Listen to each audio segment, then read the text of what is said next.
আজিকর হাসপাতালে চিকিৎসককে ধর্ষণ খুনের মামলায় সিবিআই তলবে সিজিও কমপ্লেক্সে হাজিরা দিয়েছেন বিরূপাক্ষ বিশ্বাস অভিক দে। শনিবার সকালে প্রথমে সিজিও কমপ্লেক্সে হাজিরা দিয়েছেন বিরূপাক্ষ বিশ্বাস, পরে পেছনে দরজা দিয়ে সিজিওয়ে ঢুকেছেন অভিক দে। জানা গিয়েছে, আজিকরের চিকিৎসকের দেহ উদ্ধারের দিন বহিরাগত কারা কারা সেমিনার রুমে উপস্থিত ছিলেন তাদের একটা তালিকা তৈরি করেছে সিবিআই। সেই অনুযায়ী তাদের একে একে ডেকে পাঠানো হচ্ছে বলে খবর।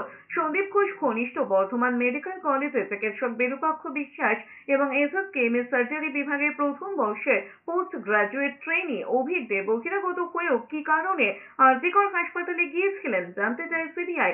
ইতিমধ্যে ধর্ষণ খুনের ঘটনায় হাসপাতালের প্রাক্তন অধ্যক্ষ সন্দীপ ঘোষকে গ্রেফতার করেছে সিবিআই। তিনি কেন্দ্রীয় গোয়েন্দাদের হেফাজতেই রয়েছেন।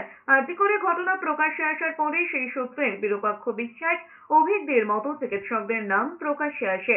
বর্ধমান মেডিকেল কলেজের প্যাথোলজি বিভাগের সিনিয়র রেসিডেন্ট চিকিৎসক বিরূপাক্ষ বিশ্বাস এবং এসএসকেএম এর সার্জারি বিভাগের প্রথম বর্ষের পোস্ট গ্রাজুয়েট ট্রেনি অভিকদের বিরুদ্ধে হাসপাতালে থ্রেট কালচারের অভিযোগ ওঠে। আজিকর কাণ্ডের মধ্যে এদের বিরুদ্ধে বউবাজার থানায় অভিযোগও দায়ের হয়। ইতিমধ্যে বিরূপাক্ষকে সাসপেন্ড করেছে রাজ্য স্বাস্থ্য দপ্তর। অভিকদিকেও এসএসকেএম এ ঢোকায় নিষেধাজ্ঞা জারি হয়েছে।